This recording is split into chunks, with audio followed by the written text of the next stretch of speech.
book of Deuteronomy, chapter 17, verse 14.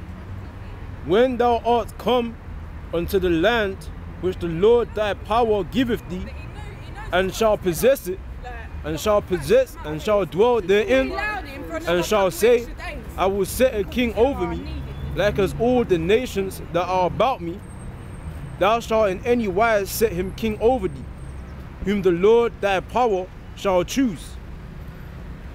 Because that really happened when you read 1 Samuel's, I believe it's the 7th chapter or the 8th chapter. Because there was a point from where we went to Samuel and we desired a king for ourselves. I'm not going to go into it now, but Samuel basically told our ancestors at the time that, are you sure?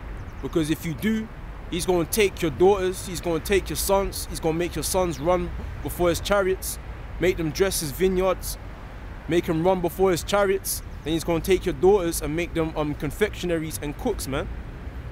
Alright? He's going to take your servants, he's going to take your fields, and he's going to make your sons plow them fields, man. You know, understand?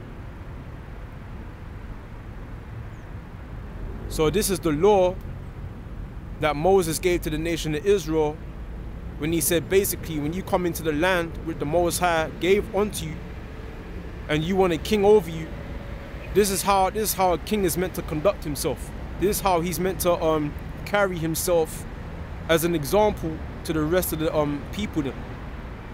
You understand? Thou shalt in any wise set him king over thee, whom the Lord thy God shall choose. One from among thy brethren shalt thou set king over thee. Thou mayest not set a stranger over thee, which is not thy brother.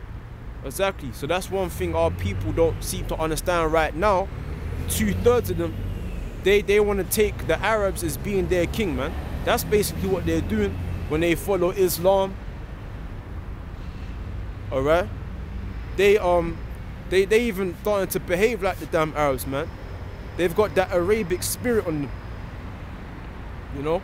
They got them beards, you know, they got the garments like the Arabs. They've got that Islamic Arabian spirit on them, man.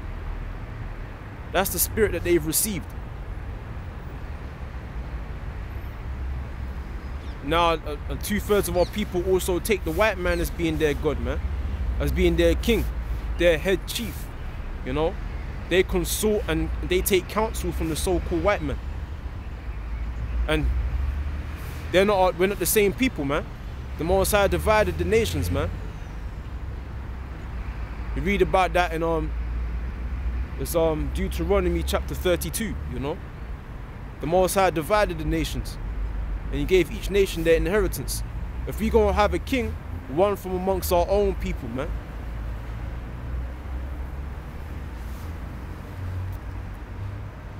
Thou mayest not set a stranger over thee, which is not thy brother. So they're not our brothers, man.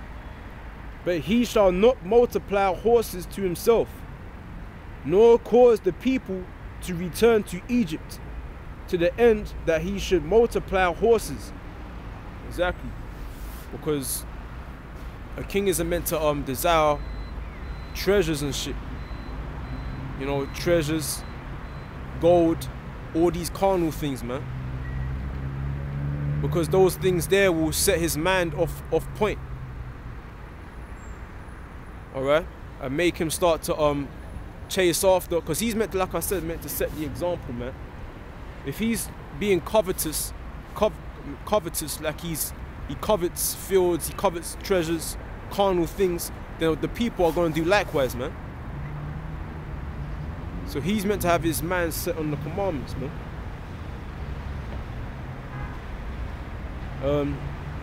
Nor cause the people to return to Egypt, to the end that he should multiply horses, for as much as the Lord hath said unto you, ye shall henceforth return no more that way. Neither shall he multiply wives to himself, that his heart turn not away. neither shall he greatly multiply to himself silver and gold. You know? Because like I said, when you go back to the last series I did, I basically show you that wine and women make men of understanding to fall away. The book of Sirach show you that. Wine and women. Because a woman's all about trying to take you out of the truth. She wants you to be about bullshit, man. It's to be about carnal pleasure. And really a king, like I said, is only meant to have about like five wives, 6 wives maybe. You know, at the most.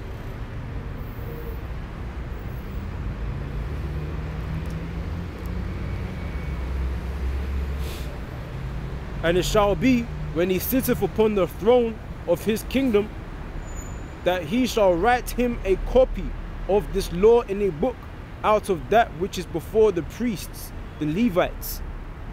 Alright? Like I said, kingdom. A place or a country where a king has dominion over, man. Alright? Because the king, he's like the chief judge. He's like the chief Levite. The Levites, they're meant to be like the priests, man, over the nation of Israel. But like I said, the chief priest is meant to be the king. He's the one meant to be an expert in the law. Like David, he was an expert in the law. He praised the laws, man. You understand? He even said he'd bind them across his fingers, you know, and that law was his meditation, man. He meditated upon it. He meditated on the orders and the ordinances of the Most High power.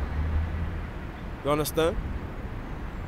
Because like I said, it's about responsibility. Being a king is about being responsible, man. It's not about this being chauvinistic and acting like a down fool, all right? Just because you're in a position of authority, man.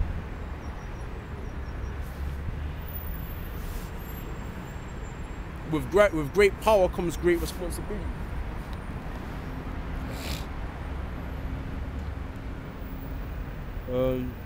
And it shall be with him, and he shall read therein all the days of his life, that he may learn to fear the Lord his God, to keep all the words of this law and these statutes, to do them.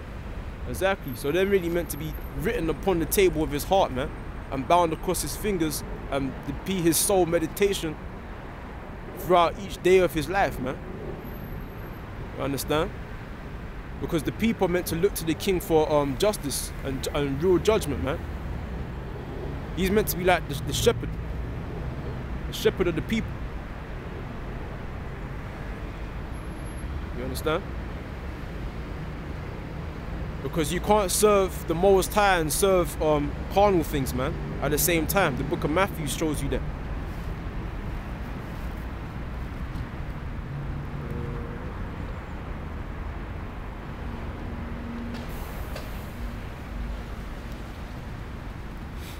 The book of Matthew, chapter 6, verse 24.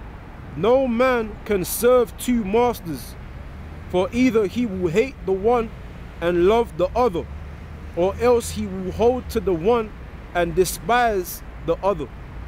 Ye cannot serve the Most High power and mammon. You know, you can't serve 2 as being a king. You're really meant to serve the Most High and be the Most High's representative on the earth, man. Executing, you know, the laws, man. Obviously right now we can't do it now because we're up underneath this devil, the so-called white man. But we keep the laws to the best of our ability, like simple laws like growing your beard, not shaping your hairline up and not eating pork. That's just basic laws, you know. Keeping the high holy days, so forth and so on. Alright? But in the kingdom, where the scriptures say we're going to be a light to the other nations, all the nations are going to come to us, man, to learn the ways of the Most High power. So you got people running around talking about how we're not, the laws, we don't have to keep the laws no more. Well, in the kingdom, we're gonna keep the laws. That's part of the new covenant, man. That the laws are gonna be continually in our mind, man. We're also gonna do it naturally. You understand? And why would the Most High give us laws in vain? So we just don't, so eventually somewhere down the line we don't have to keep the laws. Because the person say that they don't really give a damn about the truth, man. Because the laws is everything, man. It's not everything, but is extremely important to keep the law, man. Otherwise, how else can you call yourself a sinner? You need to specify what law you broke in order to claim that you're a sinner. That's what people don't understand.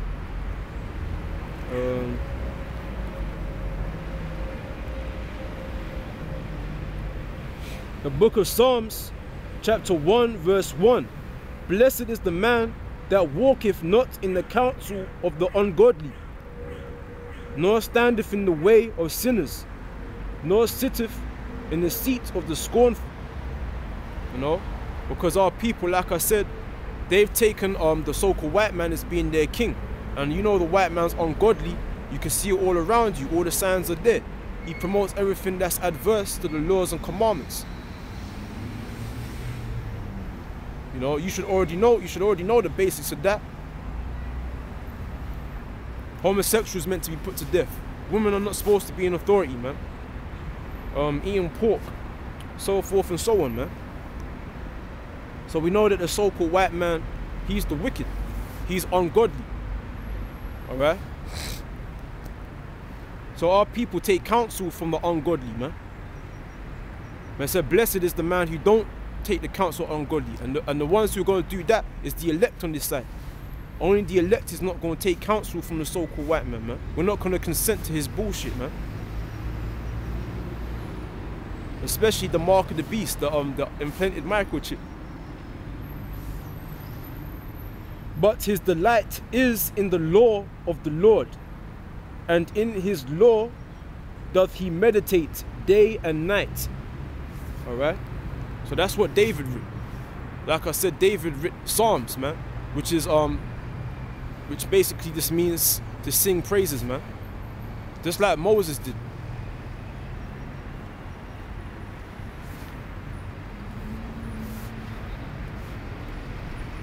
So that don't show you that, you know, how a man is really meant to be. A man's meant to know, have the understanding of order. And the understanding of order comes from the words of the Most High, comes from the ordinances of the Most High power. So back in Deuteronomy chapter 17 and 20. Verse 19, to keep all the words of this law and these statutes to do them, that his heart be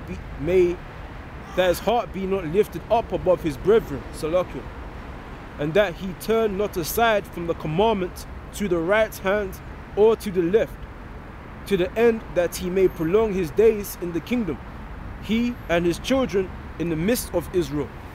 Right.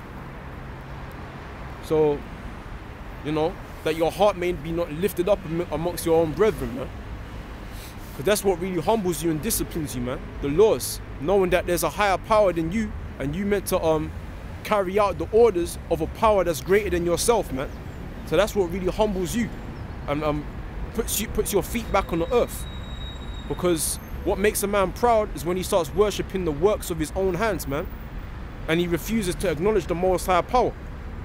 And he starts going after the vain imaginations of his own mind.